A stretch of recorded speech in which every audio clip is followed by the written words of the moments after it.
this, actually. Just because this is a fun book. It is a really fun book. So we can close you. We can close you. All right. Right. So let's talk Gene Stealer cults today. You know, couple new viewers again. Sorry if the description's a little off. I have to wait for my paint to dry before I can jump back into anything. So we're going to take a quick dive into the Gene Stealer cult. We're going to start with their abilities. So we've got conceal. During your deployment, you set up this blah, blah, blah, blah, blah. So conceal is like, if they have the conceal keyword, when you go to deploy them, you can put them in deep strike instead of putting them on the table.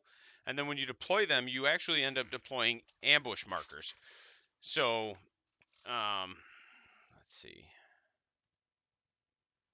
Because I want to say that's also a keyword, or it might just be set a unit up in ambush anywhere on the battlefield wholly within your deployment zone, considered to be set up on the battlefield. Yep. So they've got a lot of like ambush, underground, conceal. And then, if I remember right, underground is just a. So it's weird. I believe so. Let's take a look real quick, because underground, if this is set up underground, then in the reinforcement step of, okay, this is just your deep strike. So when they come in from deep strike, they're either 8 inches or more than 8 inches, or they are 6 inches, but then you can't charge. Let's see.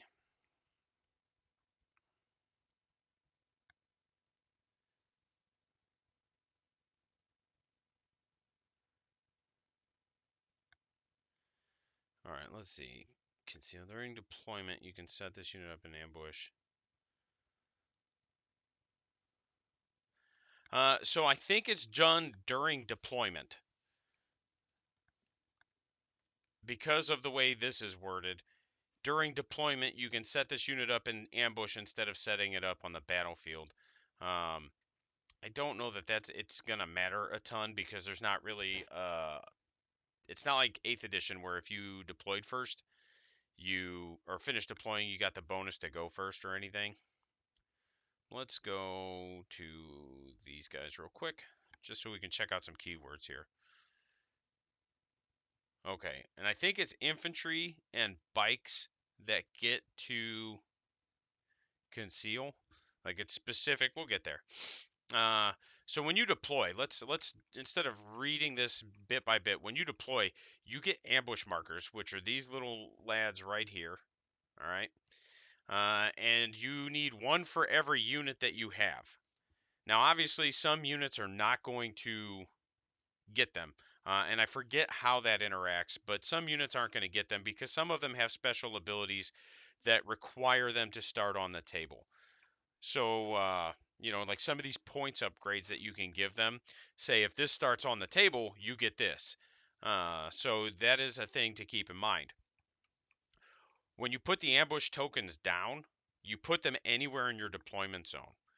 But the thing to keep in mind is that when you reveal them, so if you go first, you reveal all your ambush markers at the start of your command phase. If you don't, then you reveal them at the end of your opponent's movement phase. And what that means is your ambush markers must stay on the table until the end of your opponent's movement phase, unless you go first, obviously. But when you go to reveal them, all you do is you set up one model from that unit within an inch of the center of the ambush marker, and wholly within your deployment zone and more than 9 inches away from enemy models. Then remove the ambush marker, and then set up the remaining models in that unit wholly within 6 of the first model. So the main thing here is that you're putting these markers down, and when you put them down, you have to kind of have a plan. You can't just put them down willy-nilly, and you have to kind of understand what your options are and how you can deploy. Now, your enemy can't move within 9 inches of them, which is also very nice because it prevents or at least makes some of those real aggro turn 1 charges hard. So, give me a second. I need to edit something here. I don't remember how. Chat settings? No, chat.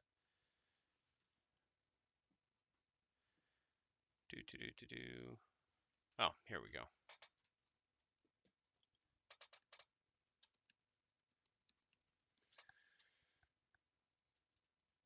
There we go. Close. All right, so you got to kind of have a plan. You can't just put them down willy-nilly. But like I said, your enemies can't move within 9 inches of them. So that is kind of beneficial. So again, going back to the talk we were having earlier, Frank, about Drukhari and their turn 1 advance and charge. So they can still do that, but they can't end within 9 inches of your ambush markers in their movement phase.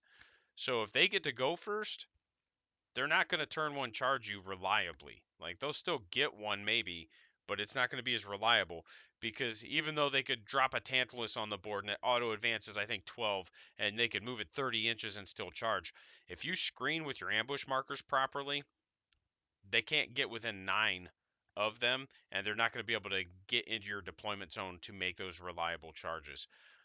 So those are things to keep in mind. And then as you reveal them, you will pick one of your units, you'll put it down, you'll pull the marker down or off the table, and then you'll put the rest of the unit around it. So obviously there's going to be some caveats to that, like your buggies have a big base, so you're not going to get them wholly within 6 of the first model, I don't think. But you're just going to, they basically are just going to have to touch is all. Units set up from an ambush marker don't count as reinforcements, so people can't like auspex scan them, or they don't trigger any rules that would trigger from it. We don't need to worry about unquestioning loyalty right now. It's effectively, you could shrug wounds off to your infantry as if they were like marker drone or shield drones. They kind of have that interaction.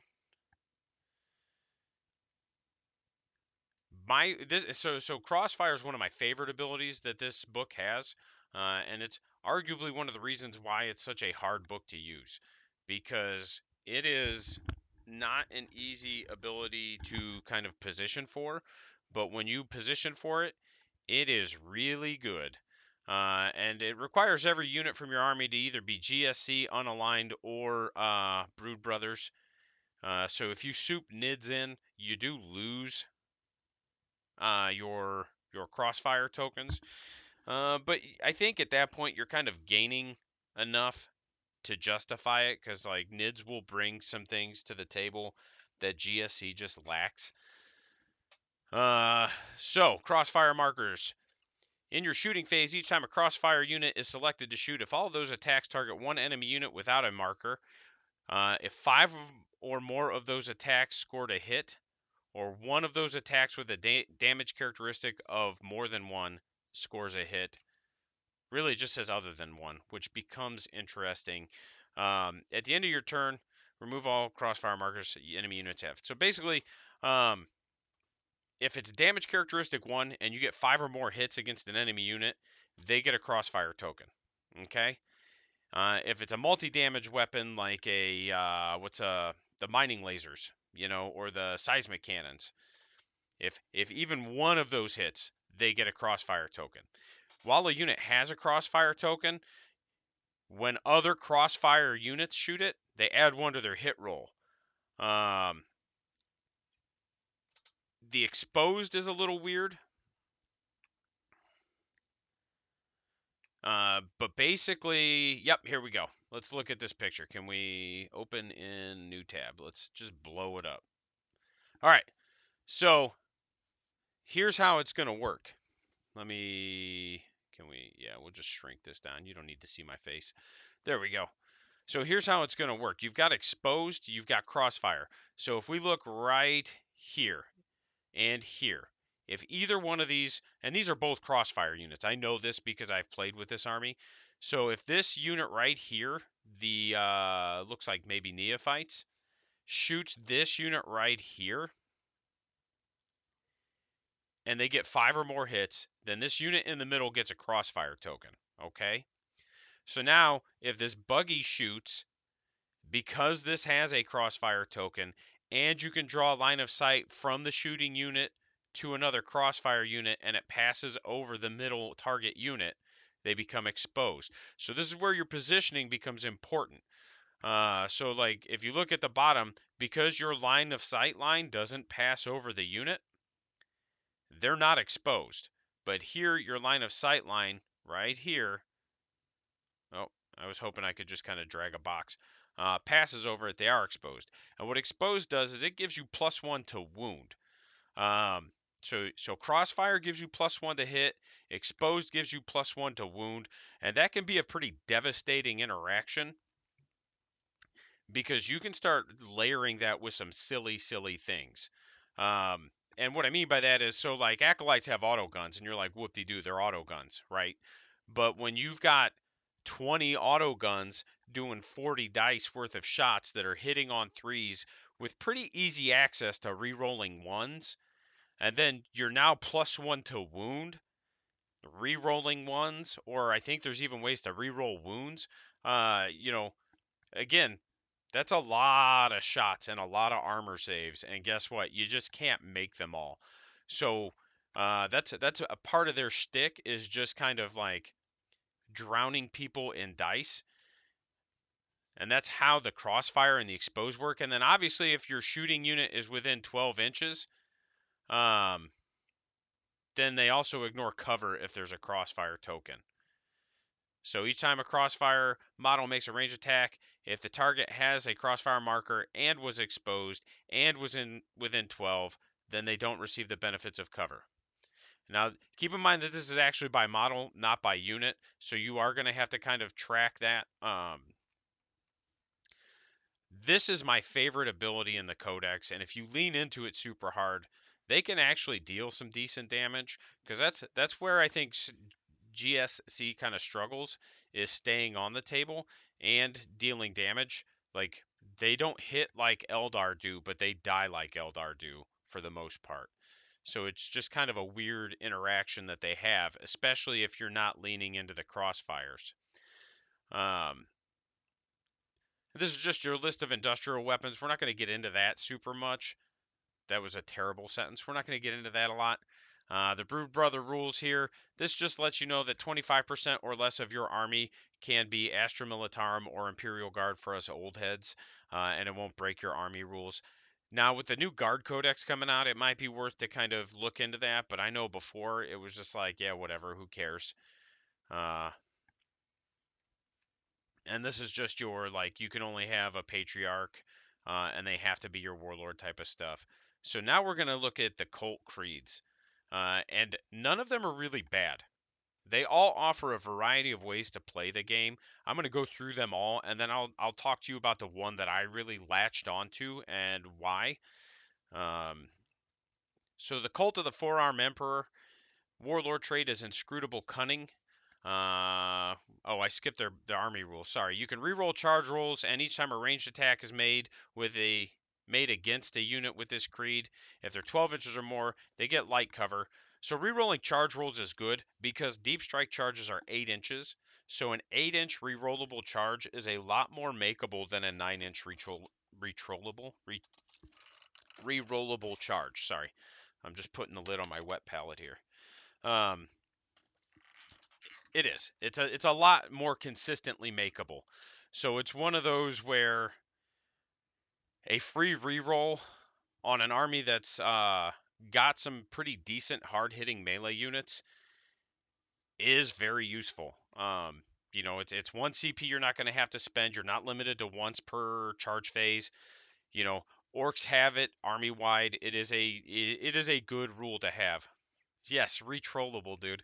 It's how I live my life, actually. Like, I'll troll you and then I'll troll you again because you're retrollable. Their Warlord trait, once per battle round, strategic ploy stratagem. Okay, it's just a once per battle round you can reduce the cost of a strategic ploy strat by 1 CP. and each stratagem can only benefit from him once. So plan generations in the making is funny. It's a 0 command point stratagem, and you can use it after your opponent uses any stratagem outside of the command reroll. And until the end of the battle, the cost of your opponent increases the cost by 1. So it's a free CP or a free strat to increase the cost of your opponent's stratagem by 1. And it's not bad. I don't know that it's good. Like I know Drukhari have a similar strat. I think it's situationally good. There's certain armies it would be pretty solid into, like Eldar, because they're just spamming that -1 to hit strat a lot, you know? So now that it's 2 command points, they have to find something else to do. The Relic Sword makes 4 additional attacks, so it's just a power sword that gets 4 additional attacks and hit rolls of 6 auto wound. So again, it's not amazing, but it's solid. Uh, free charge rerolls is good, and then adding 1 to your armor save against shooting attacks is always good. Obviously, it's not always on because there's a 12-inch range, and if anything ignores cover, they ignore that. And then their psychic power is subtract 3 from the move characteristics of enemy models in a unit to a minimum of 0. Have advance rolls and subtract 2 from charge rolls. That's actually really good. There's nothing bad about that, except the warp charge value of 7's a little rough, but that is what it is. Like, that can be powerful. There's a couple of armies where it's not going to do anything into. Death Guard, not going to affect them. Votan, not going to affect them. But outside of that, like, that is a very useful ability. Like, oh, you've got some Death Company Marines. I'm going to give them -3 to their movement. They have advance rolls, and they subtract 2 from charge rolls. So that there's nothing bad about that. And if I remember right, there's some stratagems in this codex that interact with terrain and like making charge rolls worse as well. So you can kind of layer those. So again, not bad. That is definitely not my pick. Disciplined militants. Units with this creed are eligible to shoot in a turn and my reading skills are on point today. They're eligible to shit in a turn. They're eligible to shoot in a turn in which they fell back, but if they do so, they're -1 to their hit rolls, and then they can perform actions in a turn in which they fell back or advanced. While a unit with this creed is performing an action, they can also shoot without the action failing. So this one's really good. Really good. Uh, because of the movement flexibility it gives you. Now, keep in mind, your models are just going to die. Like, that's how they kind of interact. But the ability to advance and action, and if you have an assault weapon, you still get to shoot, opens the door for scoring a lot of secondaries that would normally be shut off or very difficult. And especially because you can just get cheap disposable units in your neophytes and even your acolytes. There's definitely a lot of play here. This was the first one I looked at, and I was like, hey, this is really cool. I like this. And it did. Like, you're able to score. Like, if you take R&D, you don't necessarily have to rely on deep strikes in order to score R&D. You can advance, and get across the board. Any other action-based secondaries, banners, you can advance, get on an objective, and drop a banner. We'll look at their secondaries in a minute also, because I feel like they had some action-based secondaries as well, like their Shadow Ops. I know they had a Shadow Ops. So again, this one's really good. Falling back and shooting is it's pretty solid, but the action interaction that they have is really good. Being able to just shoot and advance and whatever and do actions is really good. Their Warlord trait, while a Hive Cult core unit is within 6 inches of the Warlord, 6 is score an additional hit. Also really good. Keep in mind it won't interact with things inside of a transport because their transports are open topped, but the transports won't get it either because they're not core. But if you've got like a brick of neophytes on the table, which is not necessarily a bad thing to do because you can just put models back, uh, you can get 6s explode. Now, if we go back to that kind of interaction we were talking about, where if you get crossfire and exposed, you can get like 30, 40 dice hitting on 3s, re-rolling 1s, 6s explode, +1 to wound. You know, it makes auto guns like scary, like genuinely scary. The relic is model only. Each time the bearer makes him. Uh, hey, that's interesting. I would be curious to know if demon saves count as a saving throw. I bet they do, because otherwise, they've got something in there. Like I forget what it is, but they got some kind of relic or warlord trait that they can't interact with. I think it's the corn one. It might be the armor. I forget what it's called. But if that's the case, because it just says saving throws and not invulnerable saves specifically, that might be something you could throw at demons to kind of make them feel a little threatened. The only unit you could probably put it on to make it even remotely scary is the Patriarch. But we'll kind of talk about him in a little bit. Let's see. The Psychic Power Synaptic Blast. I want to say it's just another smite. If the result is less than the movement characteristic of the closest enemy unit, then they suffer D3. If the result is greater than, then they just suffer 3. Yeah, it's just another smite. It goes off on a 5. It does mean that most of the time you're going to do 3 mortal wounds against a lot of things because, any infantry for the most part. Bladed Cog. So this one to me, I already know what this one is, and it's really good. Bladed Cog kind of strikes me as the like the Ultramarines or the Tau Sept or the Oathway of GSC. Like they're kind of like these are the poster children of GSC, and they're gonna get some really good rules. You get an army-wide 6-up invulnerable save, and when you are looking at an army that just doesn't have a save for the most part, that's really good. It's why Death Skulls was always the best competitively in 8th edition for the most part. I shouldn't say always, but for the most part. Because of the invulnerable save. So when you have like a 5-up or a 6-up save, almost army wide, having a 6-up invulnerable save is worth. Each time a unit with this creed is selected to shoot or fight, you can reroll 1 wound roll when resolving the attacks. So again, solid. It's like a free CP, so you can just reroll to try to get your stuff a little bit more efficient. So it's not bad. And then add 3 inches to the range characteristic of models that this or add 3 inches to the range of your guns, excluding grenades and cache of demolition charges, which is reasonable because some of those are a little bonkers. Um, but that's also still pretty good because you're adding an extra inch and a half onto your autogun's rapid fire range then. So instead of 12, you've got 13 and a half inches to hit rapid fire. Their single-minded obsession: select 1 unit from your opponent's army. While a core unit is within 6 inches of this warlord, they can reroll the hits and the wounds. So this one's actually really good also. Again, it only interacts with core. And I forget what all has core. I don't think any of the vehicles do.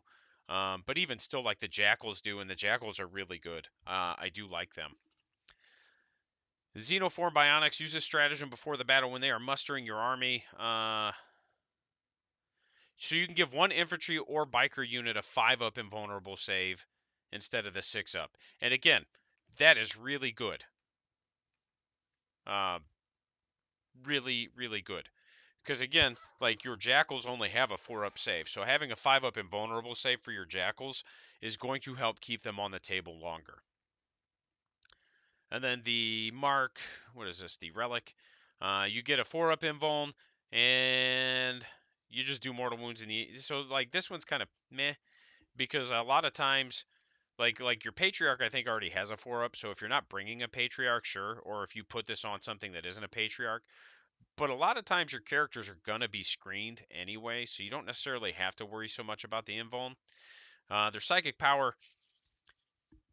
What is it? While a friendly bladed cog unit is within 3 inches of the psyker, each time a damage characteristic.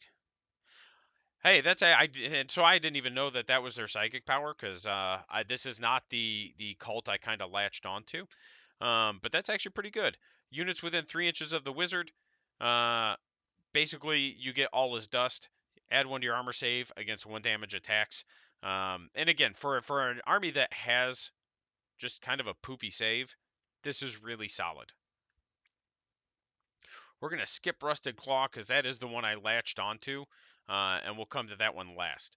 The Pauper Princes, each time a model with this creed makes an attack, it's +1 to hit if it charged or performed a heroic intervention. And then combat attrition tests, you can ignore any or all modifiers. So this one's pretty solid. Arguably, it's maybe like the worst out of all of them, but it's not bad.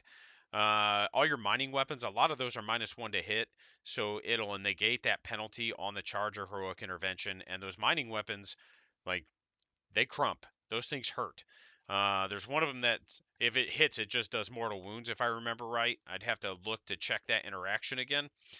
And ignoring combat attrition tests or modifiers, I should say, is always going to be good in an army that is arguably designed to be a little hoardy. You don't want to have these 10 and 20 man units and know that like you're just making dudes run away on ones and twos, or if you're playing against like a Night Lord's army or something or whatever, like it could get a little out of hand. Their Warlord trait, each time, yeah, you can skip the die roll for the unquestioning loyalty. Each time a saving throw is failed, it just helps keep your warlord on the table a little bit longer, which isn't again a bad thing. Use a stratagem.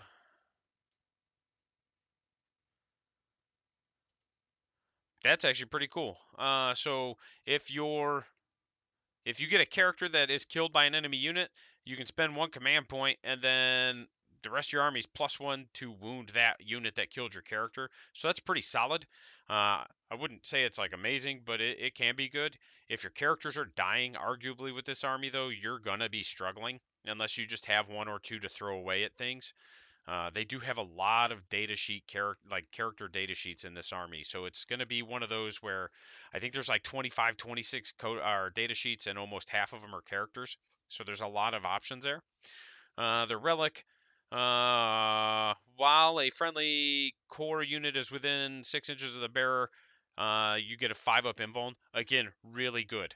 When you are running an army that needs a lot of bodies on the table and most of them don't have a save, having a 5-up invuln is really good.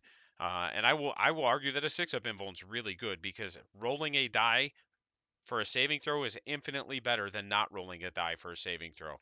So anything that allows you to at least roll a die is going to be better. And then their psychic power. What do we got here?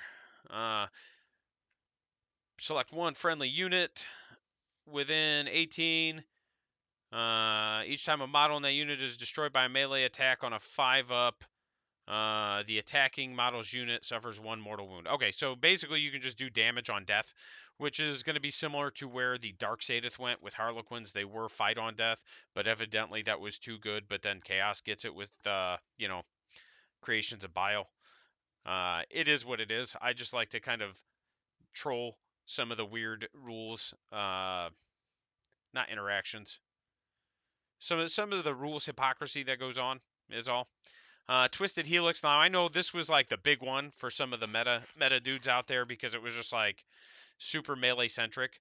But GSC. So interestingly, I know this was like a big meta one when the book first dropped, and I think it's funny because GSC was never just like dominating tournaments, but people were always just like, this is the best, this is the best. And GSC's never gonna dominate tournaments, but at the same time, it's like, hey man, like it's not necessarily the best, you know. I don't know. I feel like when you do this one, you're sacrificing a lot of your crossfire interactions.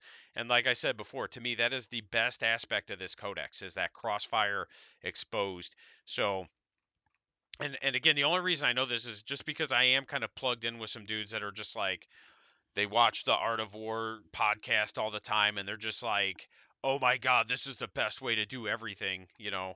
So it's the only reason I do know is because I am kind of plugged into that just because of what it is I do.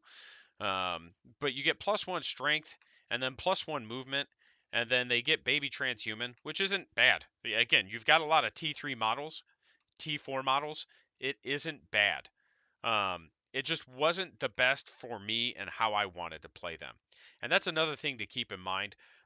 When we talk about what's the best and what's not the best, like play styles are going to affect it. You know, I've got a buddy, Alex. He's a very aggressive Tau player, so Monka is probably the best for him. When I have used Tau and played them, I play them like the exact opposite of what you would expect me to play them like. As a person who's very melee centric, like I actually play Tau a little bit more like the quintessential Tau, like a lot of kiting and a lot of like jump, shoot, jump, get out of the way, keep you away from me. So I prefer Cao Yan. So again, it's just remember that like when people say it's the best, that doesn't mean it's the best for you, and it doesn't even mean it's the best in the book.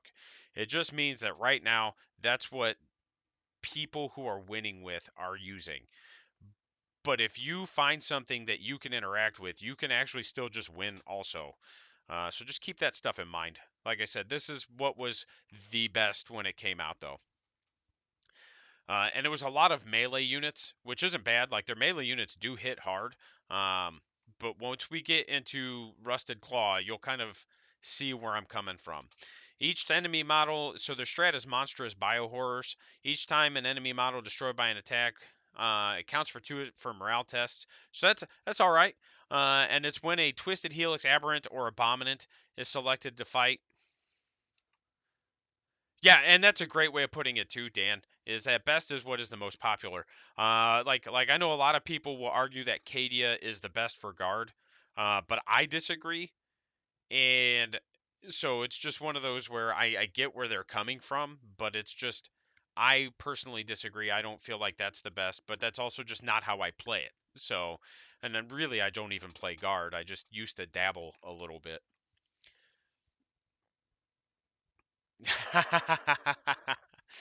Is that how we determine what the best guard regiment is? Who has the biggest hat?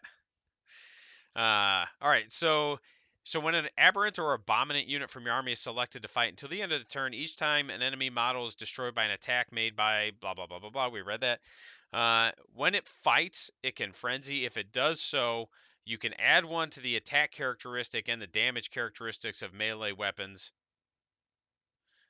You can add one to its attack characteristic, but its damage characteristic becomes one. So you get more attacks, but they do less damage. So it's really good into just like orcs or other one wound models, um, or things with like Duty Eternal. Like if you're just swinging into a dreadnought.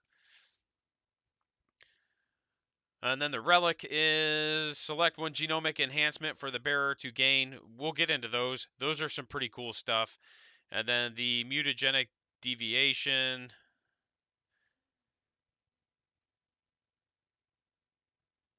Hit rolls a 6 auto wound for one of your units within 12 of the psyker. So before we jump into this, when I first saw this codex, I assumed there was going to be a lot of psychers because of the way things are kind of portrayed. Like they're like, here's your spell, and you can only take one of this character, and one of this character, and one of this character. Yeah, no, and that's it. Is they are like the Ultramarines or the Altway. You know, they're just kind of that poster child faction.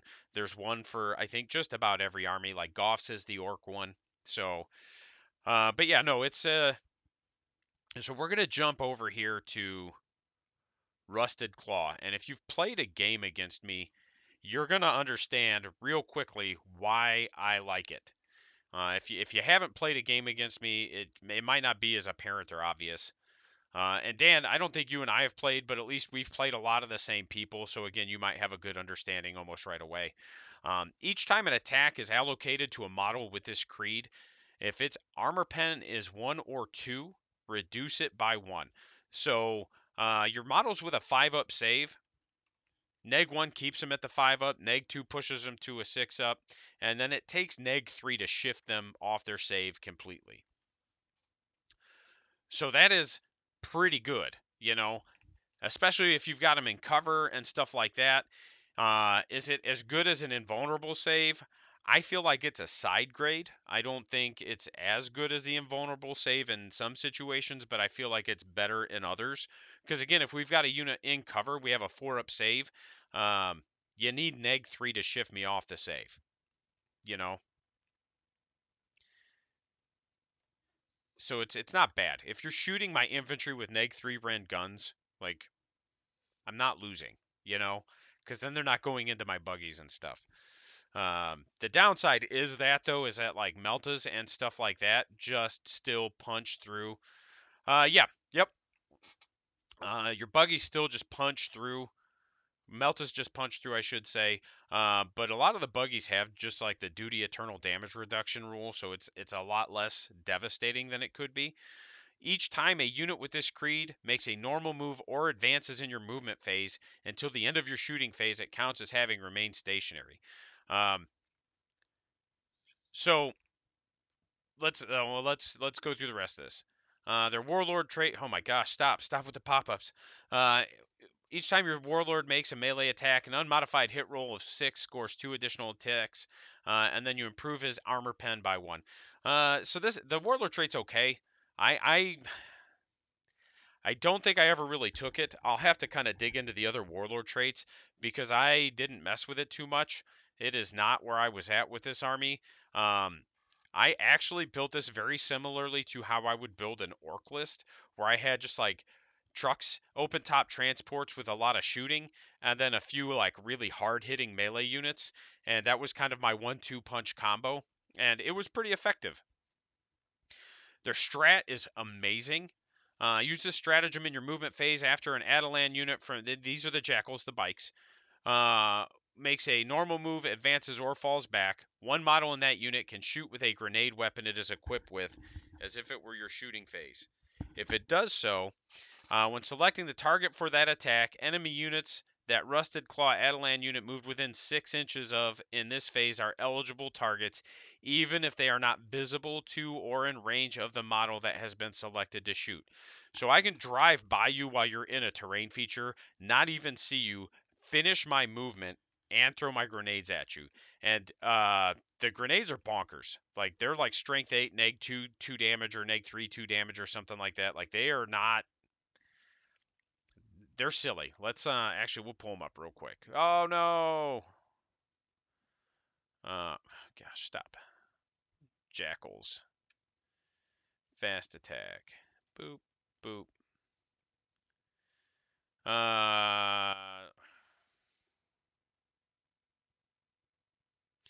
Yep, here's your grenades. Strength 8, neg 3, 2 damage. But you can only shoot each demolition charge is equipped with once per battle. It does raise their price by 5 points, but man, making sure you have a few of those is really good. Because this strat also, I believe, maxes your shots. Let's find out. Until the end of the phase,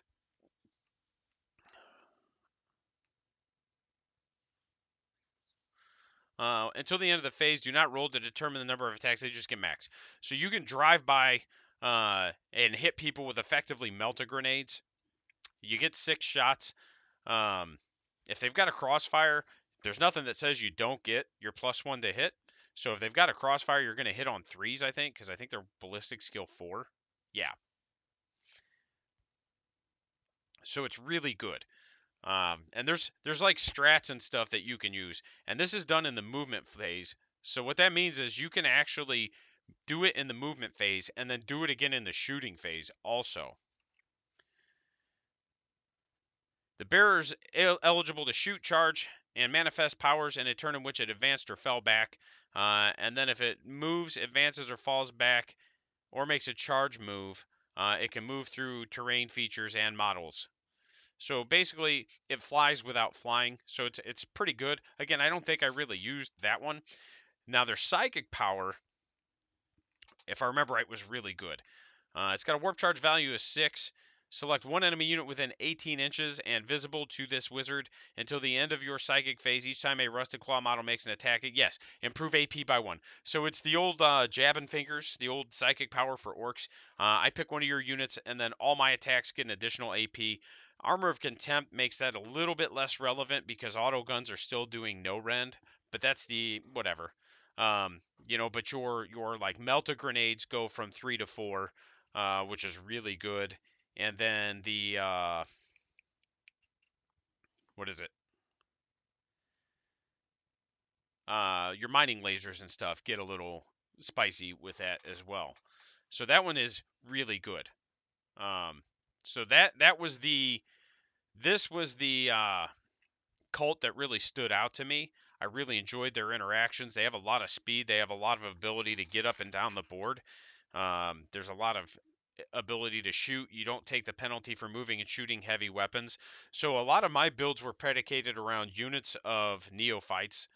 Let's go ahead and pull up neophytes real quick. So it was a lot of neophytes, and then it was, you know, we've got, gosh, stop popping up. Seismic cannons, I really like those, and then the mining lasers were okay.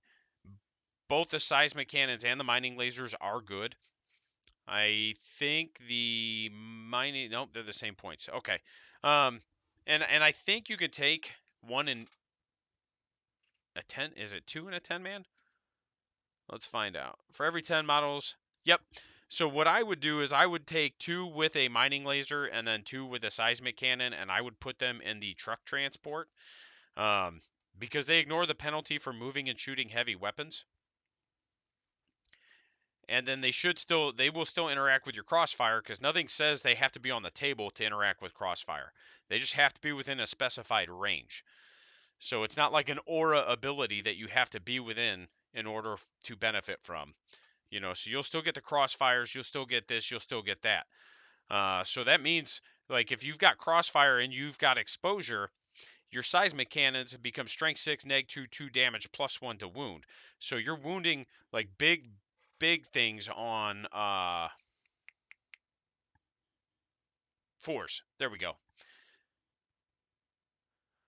Uh, so, no, you're fine. That's actually a great question. I haven't gotten a direct answer on it yet, but my understanding is that there were some budget cuts done to the events team. And so, like, the staff is just a lot smaller, and they're taking the most experienced staff to New Mexico. But I should have confirmation on that today. That is a fair question.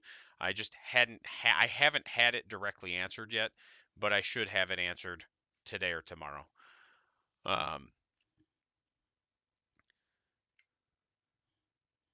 wouldn't put necessarily any melee weapons in these units. If the neophytes are getting into melee, like maybe on the sergeant, but if the neophytes are getting into melee, they're probably just dying unless they're hitting other guardsmen and stuff. Um, the acolytes are really good. I liked the hand flamers on them because I didn't necessarily see them as a damage dealing unit. And let's see, any number of models can have their, yep. So what I try to do is I want to say I run 5-man units and then run two, like, of the rock cutters, the big mortal wound weapons,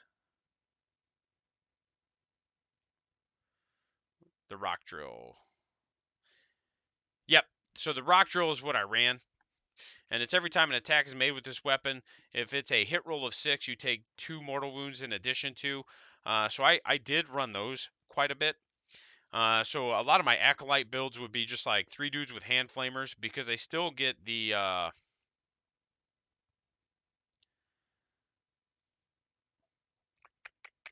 cult claws and knives. Sorry, my brain just kind of locked up for a minute. And the cult claws and knives have neg 2 rend, which again with the one spell you can actually make it neg 3. But the 3 hand flamers basically gave you 3d6 auto hits.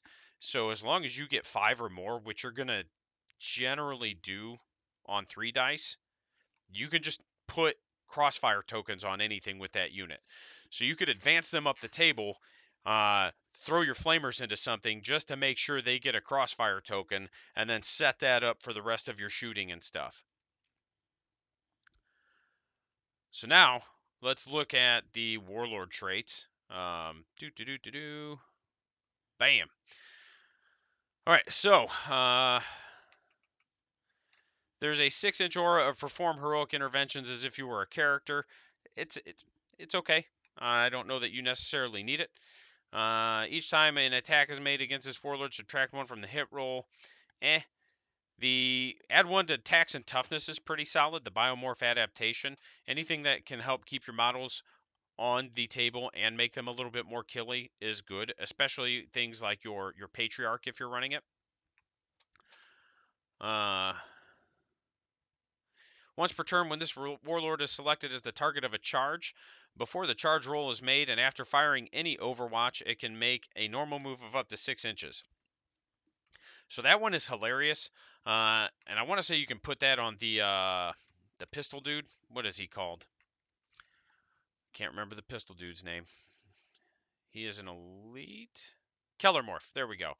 So the Kellermorph is bonkers because you can like move him, shoot him, move him. If he gets charged, you can just move him again. And he can like get into and out of transports and stuff like that. So it's pretty wild. He's a pretty solid unit. He's effectively an auto take.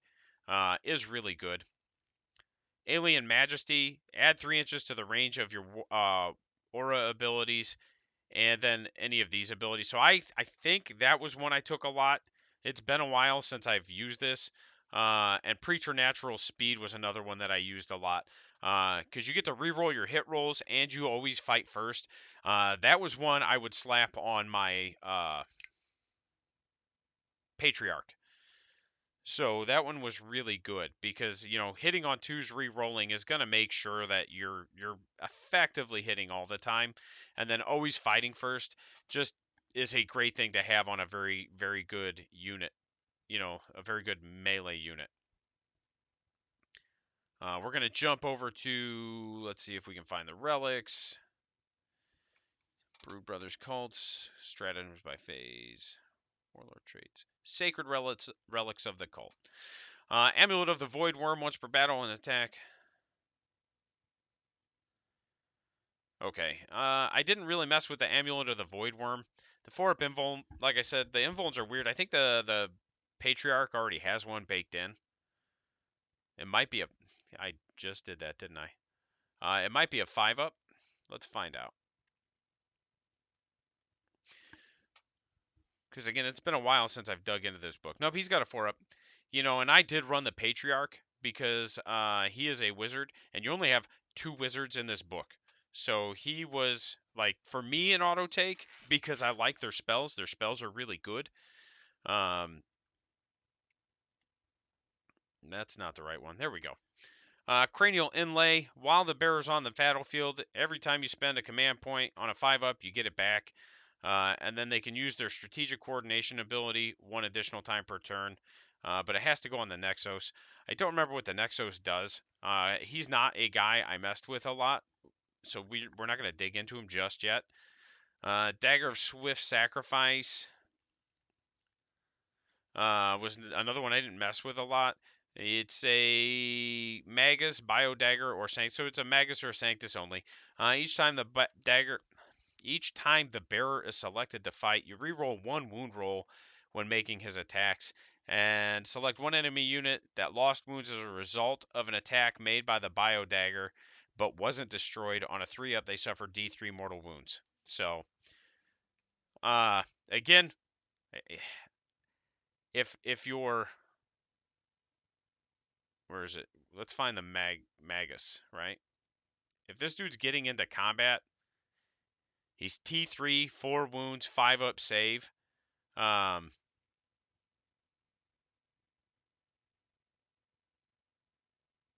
then he's got a 6-inch aura of a 5-up feel no pain against mortals. Like if homie is getting into melee, like you're having a bad day. Like that's not what he's there for. So it's one of those where I didn't see the need to put a relic on some of these guys because it was just like, why would I?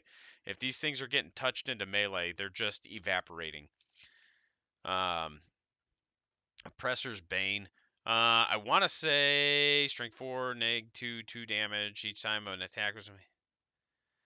Yeah, that was one I used quite a bit. Just to put on. So a lot of times what I'll do is like, let's look at the, what is it? Not the Alphas, the Primus. There we go. So the Primus. Oh, he doesn't have the crossfire. Gotcha. I was just looking because you can put that on anything with an auto pistol, and I want to say there's some characters that have the crossfire keyword. And if they have the crossfire keyword and then you hit them with this pistol, it's 2 damage. It's crossfire marker. Like I said, the way I built it was definitely to kind of make sure I could put crossfire tokens on things and try to capitalize on my shooting. Sword of the Void's Eye, again, I didn't play with the Locust much, so I don't know anything about him. The Crouchling, I did use a lot because you get to reroll a psychic test once per psychic phase, and then if you roll doubles, your power can't be denied. But it was more just being able to reroll because a lot of their psychic tests that are really good are like 6 and 7. So just being able to reroll to to get it or to make sure you don't like suffer a perils from the warp is really good. Gift from the Beyond, I did use that one a little bit with the Jackal, the Alpha. It ignores Lookout Sir and wound rolls of 4+ do a mortal wound in addition to any other damage. And then Strength 5, Neg 3, and then let's look at him. These are actually really good. These are really good.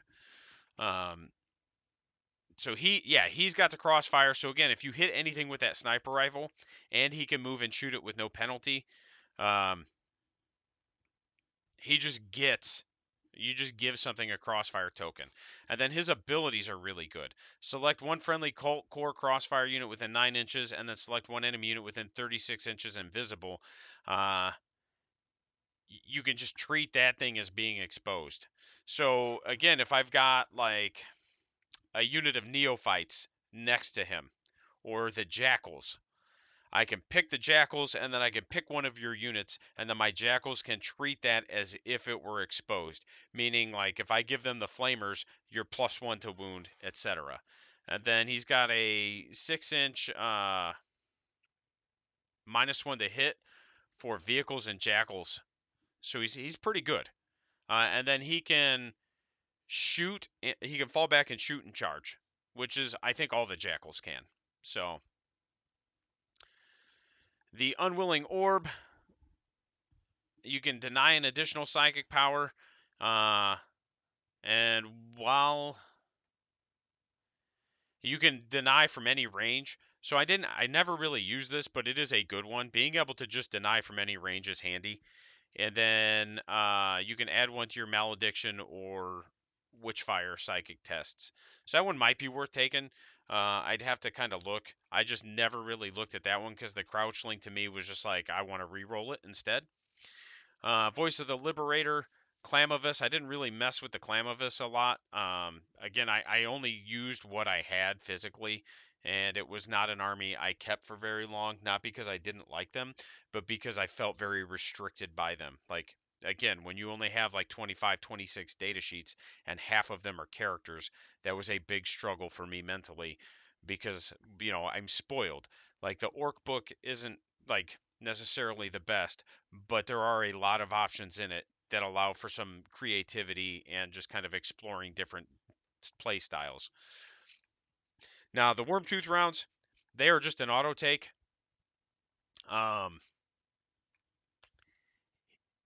Each time the bearer shoots, you can select any number of your pistol shots to fire a Liberator Wormtooth round, and then you use that profile. This one doesn't ignore Lookout Sir, but the other one does.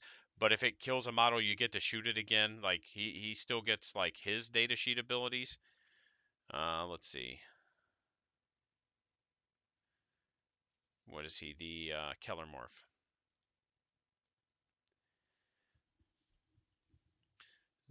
So the base auto stub, you get to ignore Lookout Sir, right? But he is a gunslinger. So each time he makes a ranged attack, if he scores a hit, after this model makes the rest of his ranged attacks, he can make one additional ranged attack against the same target using the same weapon. This additional attack cannot generate any further additional attacks. And he's equipped with 3 pistols. That's what it is. Okay, so like because he's equipped with 3 pistols, you can actually fire 3 of these shots because you can. Oh my gosh, words are hard today. If you do so, Each Liberator auto stub you selected has the following profile. So I can choose to shoot all 3 of my pistols with this profile, or I can break it up however I want to. And then every time I score a hit, I can just hit again, like shoot again. So I could effectively get 6 shots with this one pistol, strength 6, neg 3 damage. And he is also a crossfire character. So he also gets to just like slap crossfire tokens on things. And then where's the Keller Morph? He has a 5-up invulnerable save. And if he kills any enemy models in your shooting phase, he has a 6-inch aura of reroll hit rolls of 1. And then in addition, in your shooting phase, after he shoots, he can make a normal move or a fallback as if it were your movement phase, even if he arrived as reinforcements this turn.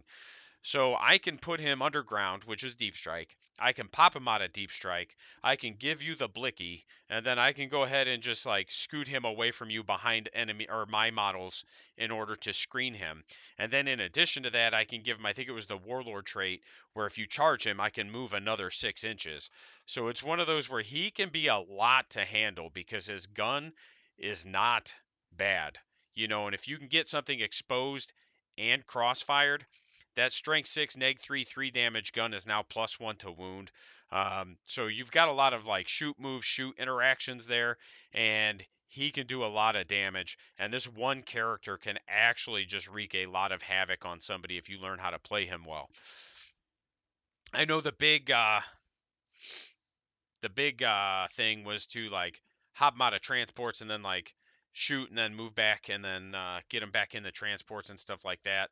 Um, But my preference is to kind of put him into the deep strike and then bring him out with a unit and then just kind of, try to use him to precise strike, put what's the word I'm looking for? Crossfire tokens on things.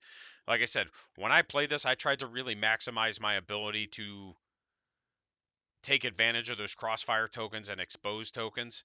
Um, and that was kind of my approach on it. So we're going to jump back up to the top here. So we covered warlord traits. We covered relics a little bit. We covered the cults.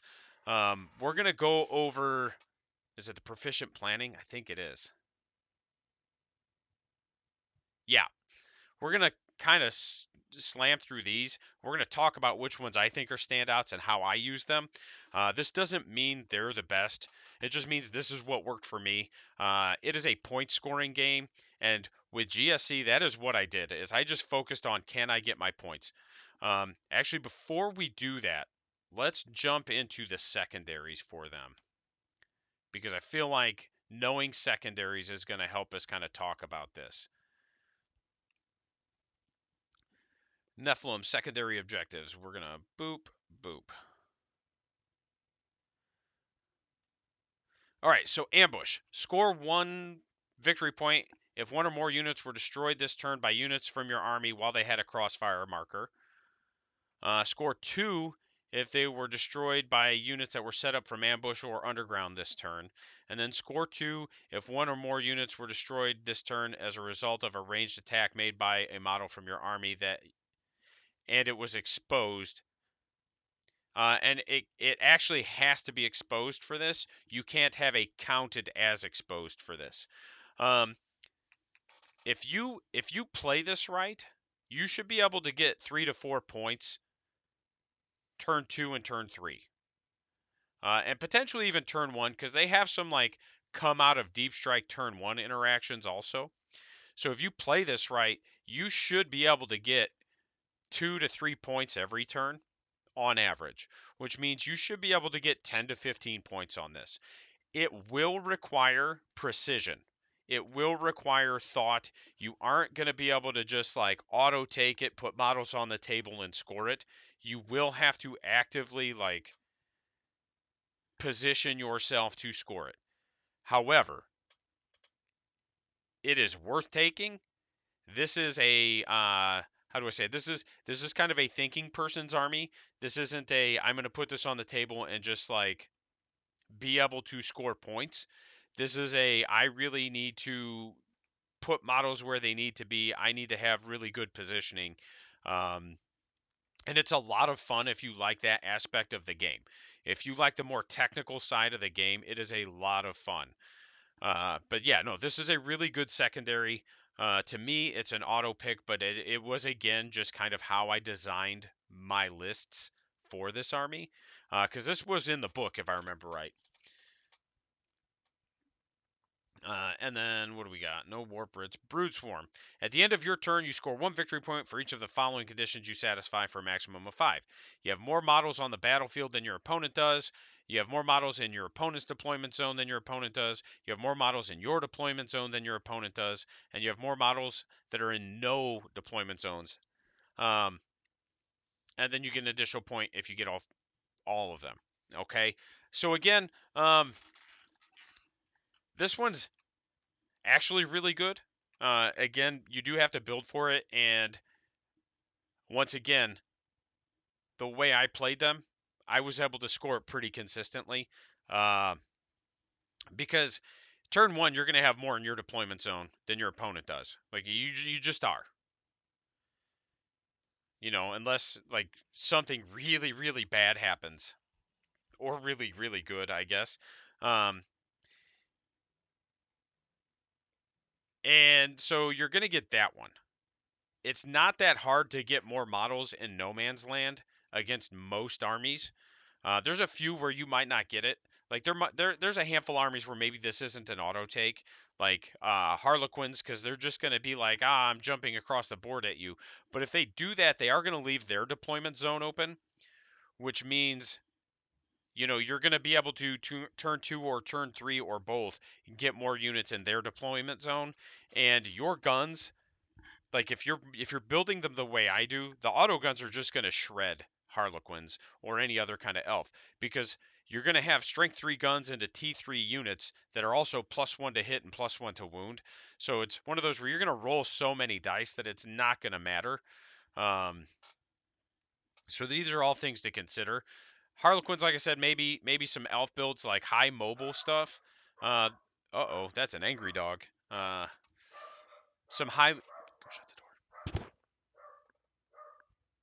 Give me a second. Uh, you're gonna, maybe some like. Hold on. Just shut the door, dude. I just need you to shut the door. Sorry. Uh, some highly mobile stuff. Maybe you don't take it against, but again, I think if you do, you're gonna be fine, just because you're gonna be able to kind of capitalize on them leaving their deployment zone and just easily get bodies into their deployment zone. So again, I think that's another one that you should feel comfortable scoring 10 to 12 points in. If you're not, it's because you're just losing bodies and you're bleeding bodies at such a high rate. And there are going to be some interactions like that. Like Tau shooting is still Tau shooting. So there's a good chance you're just going to be bleeding bodies against them. And maybe that's not one to take against them, but I probably still would. It is what it is. And then there's Shadow Ops. I don't remember this one. Let's take a look at it. If you select this objective during the Resolve Pre-Battles ability step of this mission, your opponent must place 2 critical location markers on the battlefield. They must be more than 9 inches away from the battlefield edge and more than 9 inches away from any other critical location marker. If both players must place these markers, then they alternate doing so, starting with the defender. If you select this objective, GSC and Brood Brothers units can do the following action. Sabotage critical location, 1 or more Genestealer Cults infantry, Brood Brothers infantry, or biker units from your army, excluding character units from the other than reducted. Okay, blah, blah, blah, blah. Perform this action at the end of your movement phase. Is it 1 or more? Yeah. Each unit from your army that starts to perform this action must be in range of a different critical location marker. The action is completed at the end of your turn, provided the unit performing it is still within. Okay.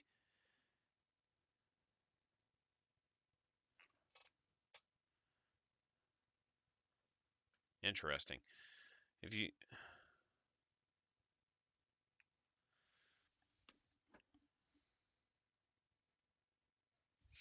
I see. Okay. So critical location, they put 2 of these on the board. All right.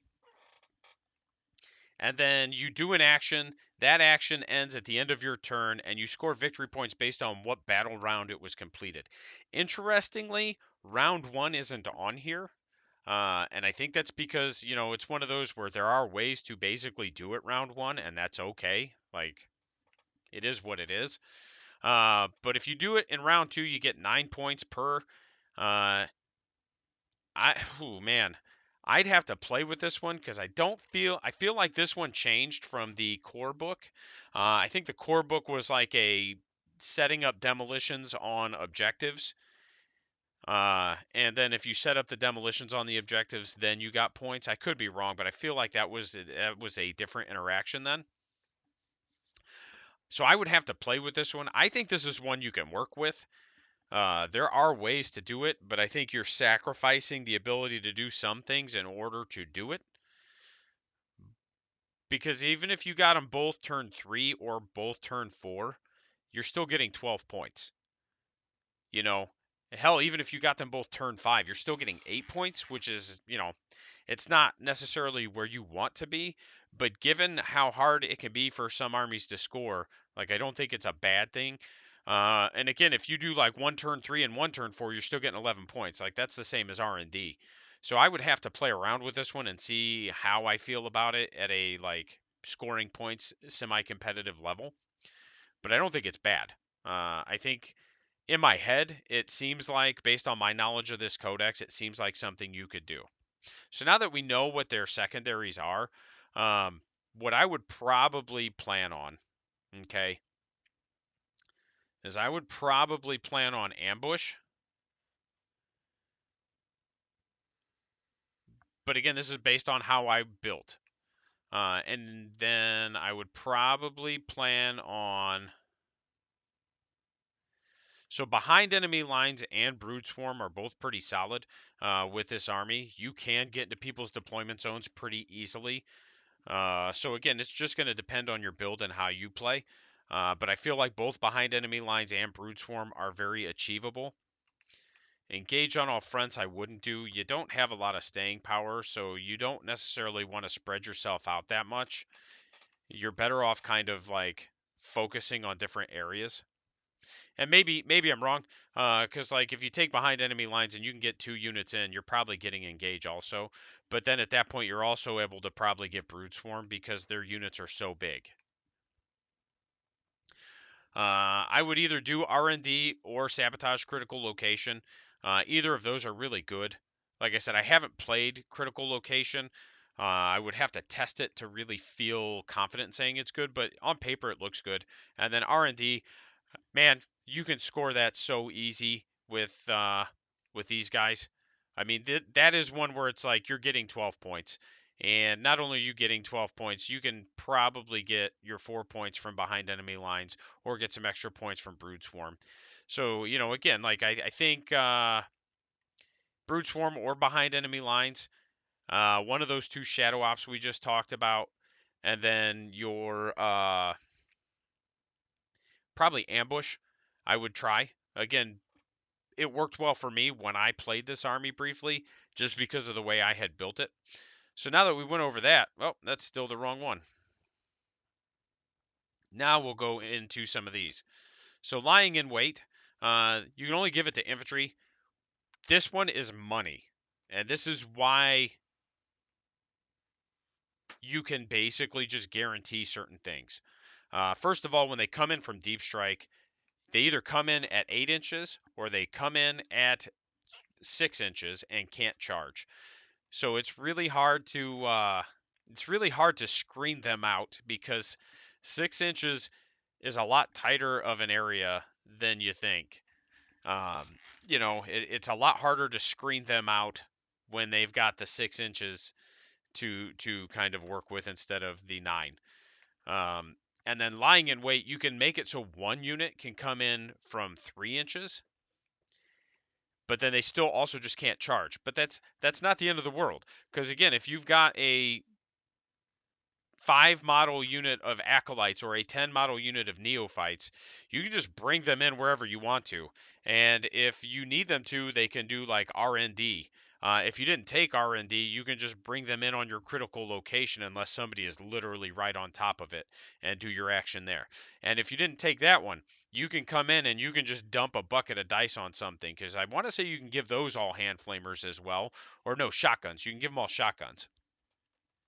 So my lying in wait model had shotguns, and I would bring them in, and I would do R&D, and I would usually bring my Kellermorph in with him. And that's just so I had 10 bodies to screen him. He would pop some shots off on things. They would do an action. If I didn't take an action-based secondary for whatever reason, or if I already got R&D, then they would just dump shots to get that, what's the word I'm looking for? Get that crossfire token on stuff. So very good. Like, lying in wait is very good. There's a lot of creative ways you can use that to just make sure you're getting your points. Exacting planner is the Primus model. So he gives out, I think he gives out, what is it, a reroll hit rolls of 1? Because it's not an aura. Reroll wound rolls of 1 within 9. So he gives that out an additional time.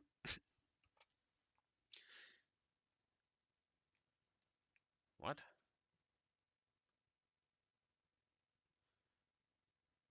Okay.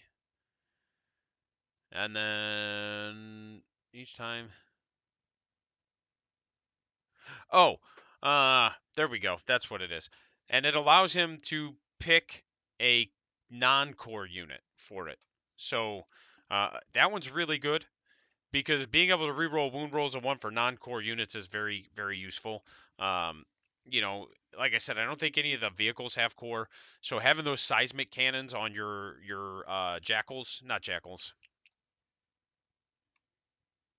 rap hands, uh, the seismic cannons on the buggies, the dune buggies, I can't remember what they're called, is very useful, because if you're throwing 6, 12, 18 dice or whatever it is, you're gonna need something to make them more efficient. If you can get them crossfire exposed, you're going to be hitting on 3s. They won't have re-rolling 1s, but you can get them wounding on 3s and re-rolling 1s. So it's really good. Like, that's a good one to help keep your army a bit more efficient. I didn't really mess with this guy a lot. But anything that lets you just kind of give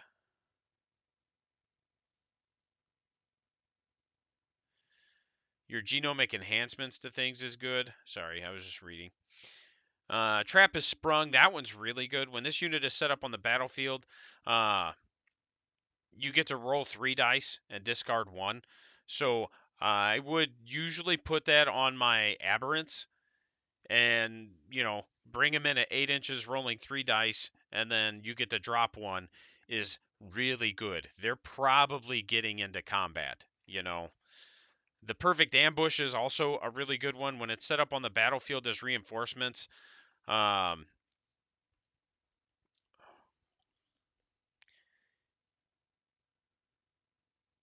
you can basically, when it comes in from underground, you can treat one of your opponent's units as being crossfired and exposed. So again, really good. From every angle is also really good at the start of the first battle round. You can put a unit into strategic reserves without spending command points, and then it can treat it as 1 battle round higher. So you can actually put something into reserves and then bring it out turn 1, which is really nice. There's a lot of interactions where that's a good thing. If you've got like your bikes or something, it's a good way to make sure you can get those crossfire tokens where you need to. I don't know that you necessarily need it, but it's good. Excavate, I haven't messed with yet, but there's a dude that plays them really competitively out of Europe, and he swears by this one, so I might have to kind of again take a look at this sometime. But basically, before the battle, if this unit is set up underground, it can excavate. If it does so, when you're resolving your pre-battle abilities, you select one terrain feature on the battlefield, and then that terrain feature loses defensible, heavy cover, light cover, and inspiring, and gains difficult ground. So you can really just kind of screw over a terrain feature, and that can be very impactful on the game, especially with the way GW tables are. You know, you've got these big footprints and not a lot of small ones, and it's in the pre-battle, the pre-game abilities. So it's one of those where, you know, you get to kind of pick that at the best possible moment. So that one's really good. I just, like I said, I haven't messed with it. I could see why he likes it, and he's had real good interactions with it. Yeah, Excavate's super cool. Like I said, it's not one I've played with a ton. Um, but as I've kind of leaned more into standardized tables, I think it's probably going to be better. It's not as good if you're not playing with standardized tables, I think, because you tend to not have these like really big footprints like you do in the GW and even like some of the WTC stuff. Um, they came from below. You remove one ambush marker from the battlefield and set this unit up underground instead. And then after setting up this unit from an ambush marker, this unit can make a normal move. Okay, so this one's actually pretty good too. Hey, what's up, buddy? Good to see you. This one's pretty cool. You can actually set up so when you can put a unit in ambush, and when you put that unit in ambush, you can then decide when you're doing your quote unquote deployment to put them underground, or you can give them a normal move as you're setting it up. Now, that normal move has to be 9 inches away from enemy models, but they still get their normal move after their normal move. And if it's your opponent's turn, you can set them up. Yeah, they came from below, which I think is effectively the same thing. Yep. And then our time is nigh. Add one to the attack characteristics of models in this unit. This is not cumulative with an additional attack granted by the might from beyond psychic power. So what's real cool about this one is, again, like you can give this to a lot of things, and extra attacks for your melee units are really good because your melee units do tend to hit hard in this book. So it is worth. So like I said, like none of these are really bad. Um, let's look at the genomic enhancements. Boop, boop, boop, boop, boop, boop. Oh, that's right. That's right. That was exclusively. I'm not playing them. I'm just kind of talking about them today. Been last couple streams I've been just trying to talk about different armies and like what I feel like is good with them and kind of how you could play them at a competitive level and maybe win some games as opposed to just like, oh, this army's trash, So we took a look at AdMech on Friday and talked about some things in the AdMech codex and really found some good stuff, man. And there's some ways to really get in there and score some points. Yeah, except I no longer control the supply, so it doesn't benefit me as much as it would have maybe like 6 months ago. Um, okay, so that's right. It was his character abilities. So we're going to look at your psychic powers here, Broodmind Discipline. We talked about secondaries and different ways to score them, and then we're going to kind of talk about just some overall strategies on how you can kind of do some of these things. And they won't. Honestly, Jimmy, they won't. They're a very niche army, so they're probably not going to get touched a lot just because they're kind of one of those armies where only the people that play them are the people that play them, and they've just kind of always been that way. They may get a handful of like points adjustments, but I don't see them getting much in the way of data slates. Um, and I think a lot of it too is they are designed to be a very difficult high skill army. And I don't think that they're going to do much to kind of try to make it easier or change that. Like that's just always been their interaction. Um, Probably not. That's also probably not happening. Um, Especially because of the way the mining weapons and stuff interact. You know, like there's a lot of good solid core melee units, so I don't think aberrants are probably getting that either. Mass Hypnosis, subtract 1 from the attack characteristic of models in that unit, and then that unit also gets fight last. So that one's pretty good. I didn't really use it much, but it is pretty good. Mind Control, subtract 1 from the hit roll. Mind Control, again, it's okay. Like I said, the Rusted Claw one where your attacks get an additional AP, really good. Psionic Blast is just like another smite type of interaction, so I don't usually mess with those too much.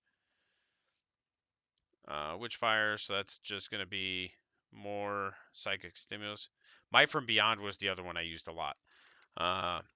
And Psychic Stimulus isn't bad. You pick one of your units, they're eligible to shoot or declare a charge in a turn in which it advanced or fell back, and then they don't have any penalty for firing assault weapons in the same turn in which their unit advanced. So that one's actually really good. You can stack that on some pretty good units that, again, like if we look at just neophytes, stacking it on neophytes to advance them, and then just roll a bucket of dice to get that crossfire token, or to get that, get them in position to be exposed, and just roll a bunch of dice at something to just chip away damage and wounds. Might from Beyond, like I said, that was one I picked a lot. You add one to the attacks characteristics of models in that unit, so that one's really good again. On aberrants, for example, or even just your acolytes, just getting them the extra attacks. The bikes, the bikes are man, those things are the bee's knees. Let's pull those up real quick for those that haven't seen them. We kind of touched on them briefly. So they only get 2 attacks, but they're T4.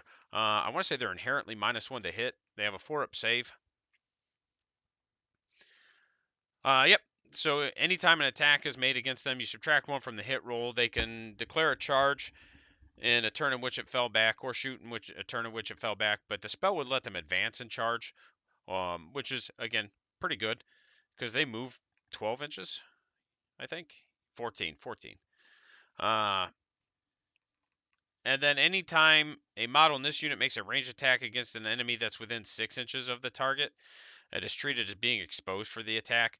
So again, lie in wait is a pretty good thing to stack on them. It's not necessarily where I would use it, but it isn't a bad way to do it because you can kind of bring them out of underground. You can get them within 6 by putting them at 3, and you can just dump a bunch of dice into things. Again, that's not necessarily where I would use it, but it's not a bad combo. They can, if you put them on the table instead of putting them in ambush, you can take a pregame 9-inch move. I personally don't see a big reason to do that, other than, obviously if you win the die roll and you get to go first, you get to clear 23 inches of movement, which isn't bad. Again, just me personally, I don't see a reason to risk them. It might be very situational or dependent on who you're playing with or what your opponent is. Again, like a highly mobile army, like a Harlequin's army, I'm just putting them in ambush. I'm not dealing with you just zipping through all the terrain and getting as far as you want to on your turn. I'll just put everything in ambush. You have to stay 9 inches away from me. I don't have to mess with you. But against a slower army, maybe like a Death Guard or something, I might put them on the table, just because, again, I don't have to worry about them closing that gap and really getting in my face turn 1. Um, they are not super expensive at 12 points a model for 2 wounds and a 4-up save. And then again, playing the way I played them, you get to ignore AP1 and reduce AP2 by 1. So again, it takes -3 just to shift them off their save, so it's not bad. I tend to give them the power weapons, which makes them fight at strength 4, -2, 1 damage.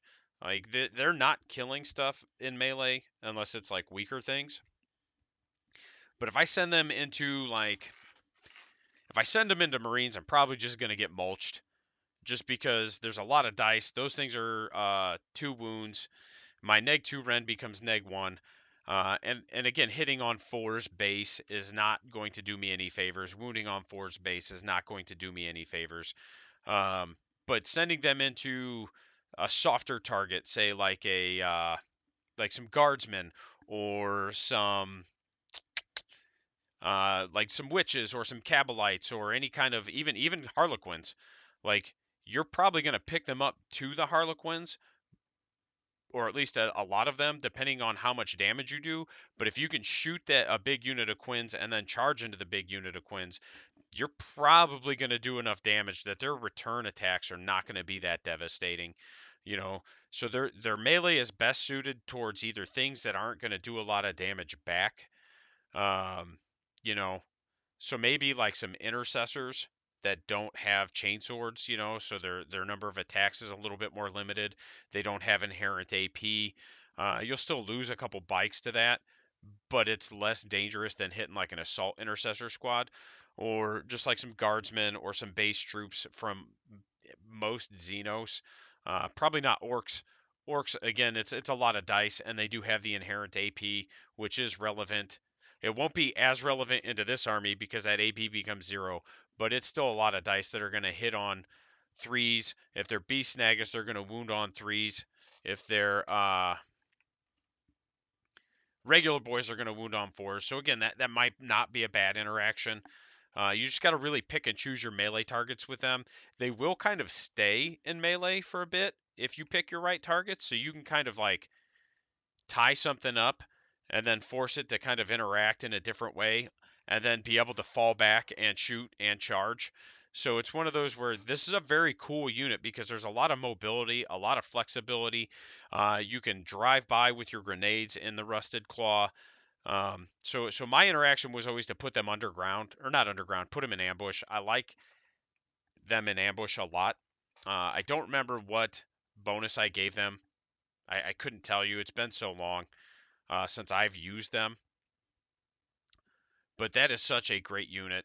Neophytes are like your unsung hero to me, and your transports. So let's look at your rock. Not well. Let's look at that one too. But let's look at your Goliath truck. And then we've already looked at the neophytes. So boop, boop, boop, boop. So here's the Goliath truck. So this is just the base transport, not the heavy support. Okay. So we've got, it's 90 points, 12-inch movement. Its weapon skill is 6, which is pretty standard for a vehicle. Its base ballistic skill is 4. It does have 10 wounds, I think. Yep. So it does bracket, and 3 attacks. So it is what it is. However, it does come with a heavy stubber and a twin autocannon, and then for 5 extra points, you can put a cache of demolition charges on it. That will give you a d6 shots at strength 8, neg 3, 2 damage with a 6-inch range. So I'm mixed on this. The 6-inch range is kind of poopy, and it's really going to be dependent on what you have in it, I think. My opinion is it's not worth the 5 points on the open top transport, but it might be worth the 5 points on the not open top transport. The twin autocannon, you get 4 dice, and it's strength 7, neg 1, 2 damage. So again, if you can get a crossfire token on something, and then you can get it exposed, because I want to say these have the crossfire keyword. Yep. You've got an autocannon that's going to hit on 3s, and it's going to wound most things on 3s, maybe 2s. And then in addition to that, like with the Rusted Claw spell, you can just have neg 2 autocannons, so it becomes kind of dangerous and scary. It feels a lot better than the regular autocannons that we see. It does have rugged construction, so it reduces damage done to it by 1. Again, it will reduce AP by 1, AP 1 to 0 and 2 to 1, based off of, again, how I play them. So I think that's a good interaction. And then they are open topped. They carry 10 models, and like you can give them all the upgrades. Again, I always started with them in ambush. I always put things inside them. Usually it was neophytes, and again I would run 10 neophytes, and I would just give them, one squad would have like 2 seismic cannons, and then one squad would have 2 mining lasers. The mining lasers you get a single shot on the infantry one, but it's when you can get them hitting on 3s, and you can get them, exposed and crossfired, like you have to kind of respect them. And that's kind of where I'm at. You know, the seismic cannons were real good. Like you get the 3-shot, strength 6, neg 2, 2 damage. Again, if you can get them crossfired and exposed, and you've got 2 of them, you can just roll 6 dice, and then you're gonna chip damage away on things.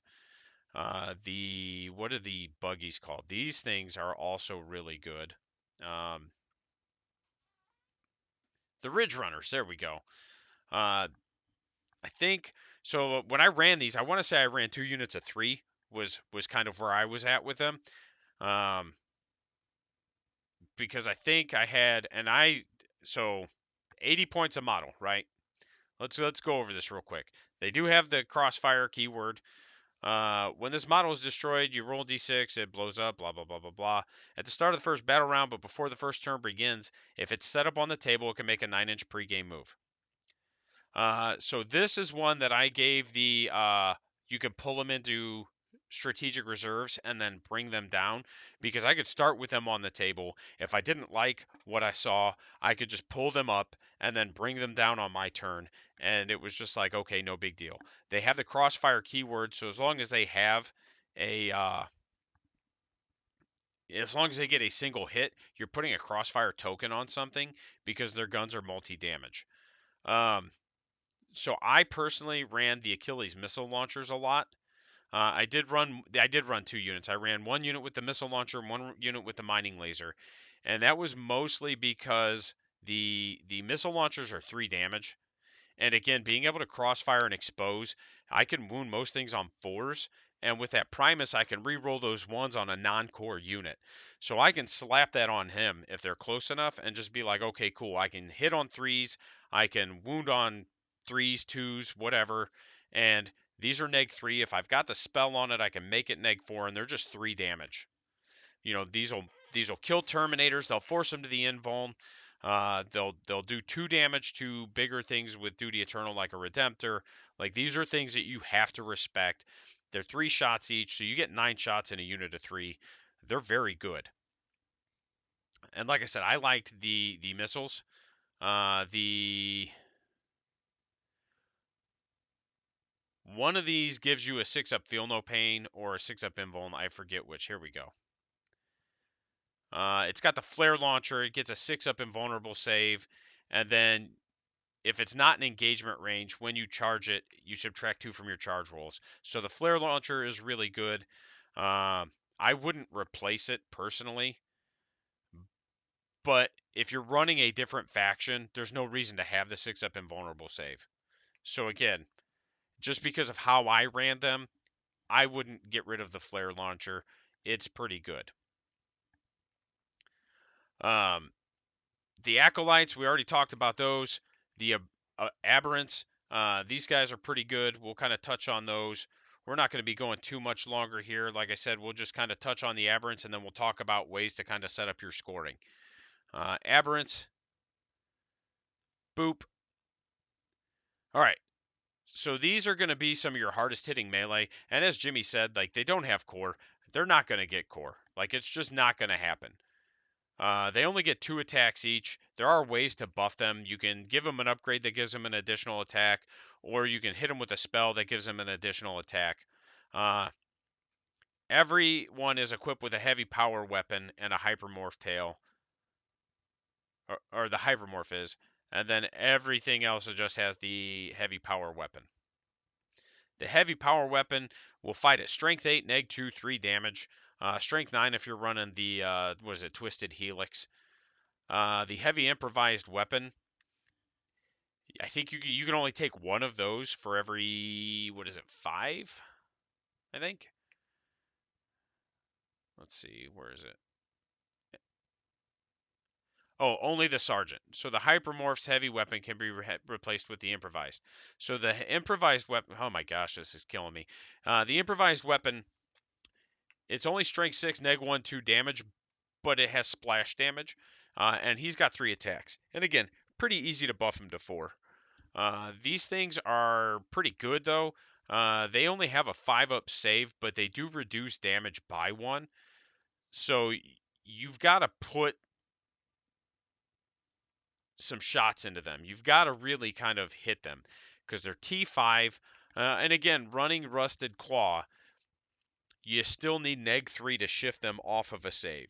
Because neg 1 is still a 5 up, neg 2 becomes a 6 up, neg 3 is finally what shifts them off of a save. So to put that into perspective, we talked about tau shooting being kind of silly and gross, right? So let's say you're hitting me with cyclic ions. Cyclic ions are, when you supercharge them, strength 8, neg 2, 2 damage. So you're going to hit on 4s. If you've got a marker light, you got to hit on 3s. But you're going to wound me on 3s because I'm T5, right? But then your neg 2 becomes neg 1, so I get a 6 up save. So I'm not just inherently taking damage. And they're 3 wounds. And then your 2 damage becomes 1 damage because they just reduce it. So it's one of those where they will tank some pretty serious stuff just because of that damage reduction and the ability to kind of shrug some of your rend.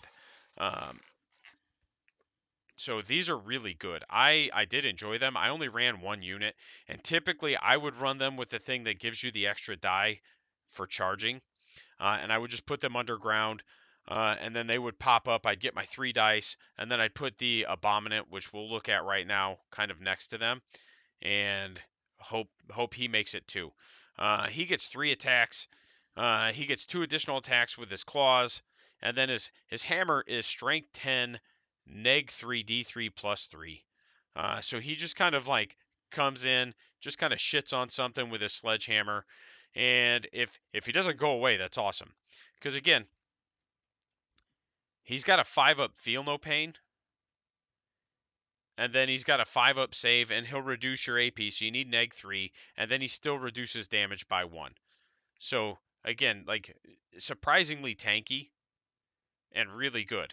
Like just to me, 1 unit of aberrants and 1 unit of abominants is effectively an auto include in your list just because you need those kind of hard hitting heavy units. We're going to touch on the rock truck real quick, or the rock grinder.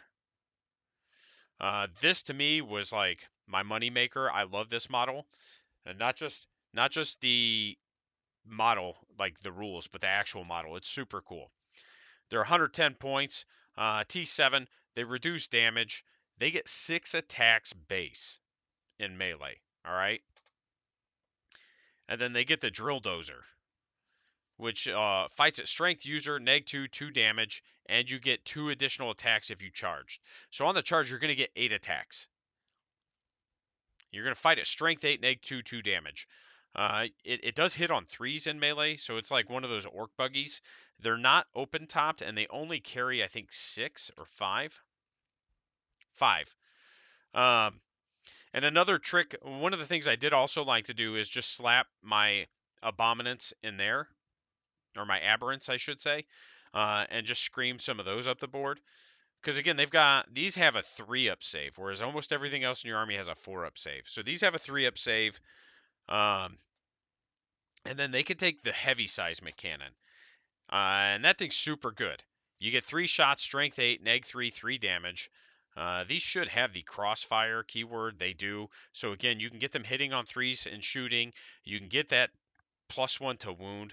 The clearance incinerator is okay. It's a 15-inch 2d6 flamer. I'm not a fan when you can just take like the heavy mining laser or the seismic cannon. I prefer my preference was the seismic cannon, just because you're just consistent number of shots and consistent damage. You didn't necessarily have to worry about too much. And on the vehicle, the long wave is 622. So like most of the time you can just roll that and just do damage, because again, you can get +1 to hit, +1 to wound. So it's a really good interaction. Like this is a really good army, but you just have to be very careful with it is the main thing. So we're going to jump over back again to your secondaries here.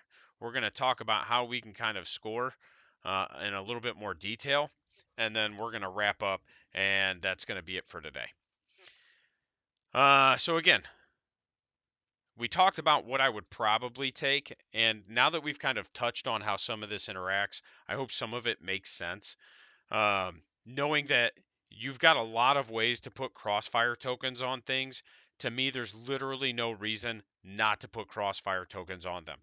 You can run these melee-centric GSC lists, but I feel like if you're not capitalizing on your crossfire tokens and you're exposed, you're just doing yourself a disservice and you're cutting out one of the strongest aspects of this codex.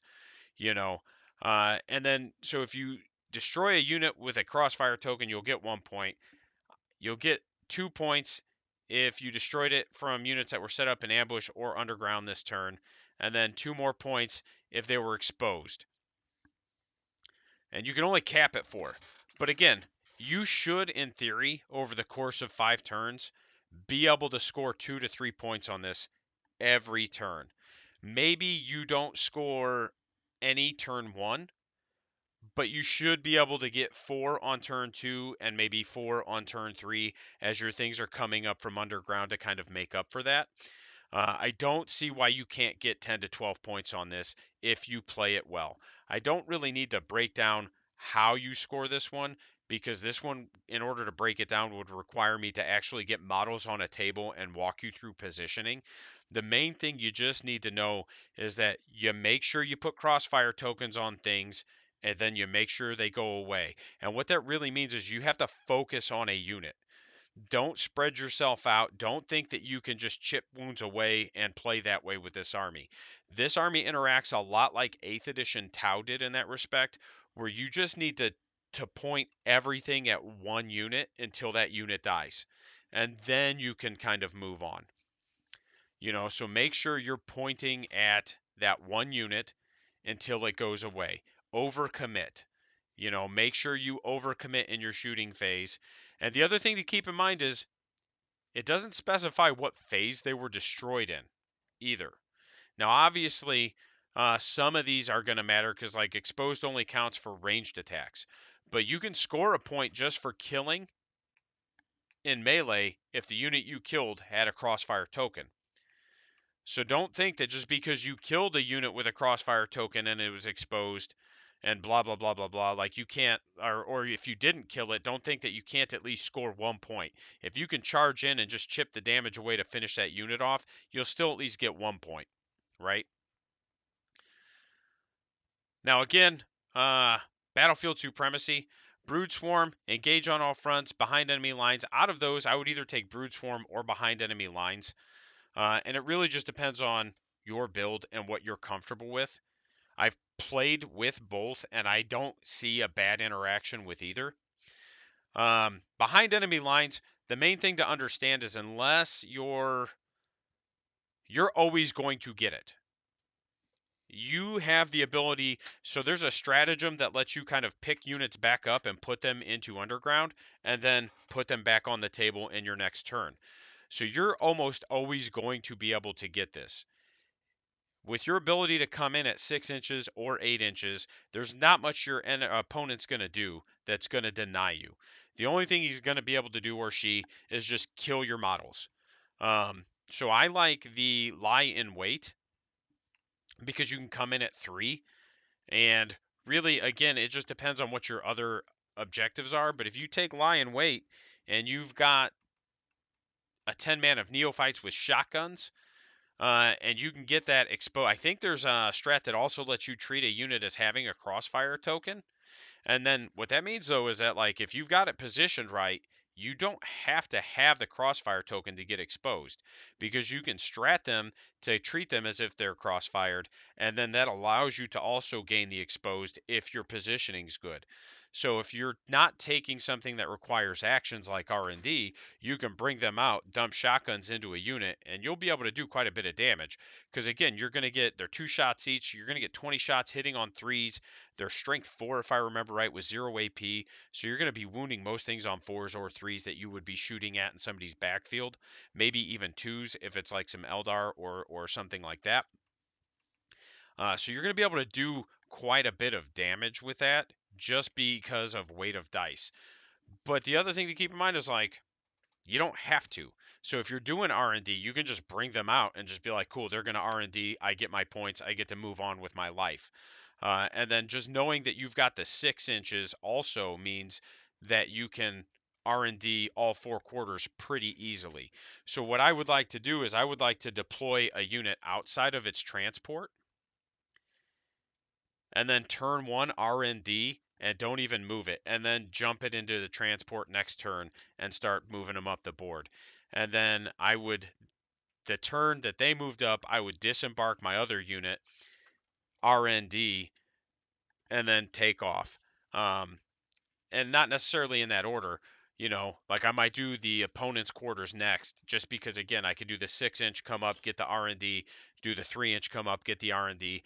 So it's one of those where again, like there's not much your opponent's going to be able to do to deny your positioning. You just have to understand how to do it. And then if you take R&D and you take behind enemy lines, you can bring 2 units up in your opponent's table quarters on their turn or on your turn. You'll get 4 points there. So not only will you get 4 points, but you'll also get your R&D points. So that's something to consider. You might not want to put all your eggs in that basket. Like you want to figure out how to stagger them because you can't R&D twice in one turn. But again, you have a lot of things that let you just like, I'm going to pick this unit up and then the next turn I'm just going to put it down in your quarter. And the same with Brood Swarm, because it's more models and a lot of times your units are 10, 20, so you can just bring a 20 man of neophytes and just be 3 inches away from somebody and just be like, all right, cool, this is what we're doing. I'm going to be here. And I now have 20 models in your deployment zone and I get points for that. So these are also things to consider. Turn 1, you're going to get more points in your deployment zone. Turn 2, you should be able to get more in no man's land just because of how many bodies you can bring with this army. It's just one of those where you're going to have to kind of plan for Brood Swarm, whereas behind enemy lines is a little bit easier to score. Brood Swarm's going to require a little bit of like list tailoring to it, whereas behind enemy lines is going to be a lot more effective and easy for you to just like, I'm going to get it, I'm going to get it, I'm going to get it. Um, and getting 2 units in your opponent's deployment zone with this army is really easy. You're going to get 4 points on that. And if you can get it for 3 turns, you've got 12 points. You're doing fine. And with the ability to just put so many things in deep strike and the ability to like deploy it and then pick it up, or the ability to, once it's on the table, pick it up and then put it back down in the next movement phase, you're going to be able to get your 12 points minimum on that if you're smart. It is going to be a lot easier to behind enemy lines than Brood Swarm, but Brood Swarm is a very scoreable secondary. And again, your Shadow Ops, sabotage critical location. Again, theoretically, it makes sense. I understand how it would interact. I would need to play it in order to kind of tell you my true feelings on it. I feel like R&D is just an auto take for this army, though, because again, you're gonna score it. There's nothing your opponent's gonna do to stop it. If you build your list for it, you're getting it. The ability to pick up and redeploy units means you don't have to bring them out. So, and I don't know if everybody knows this. So the rules for deep strike and strategic reserves are if they're not out by the end of turn 3, they're destroyed, right? If they start on the table, there's no longer a time limit. So if I deploy a unit on the table and then I pick it up, unless the ability specifically states it has to be in the next movement phase, there's no time limit. So if I start turn 1 and I pick up a unit, I have until turn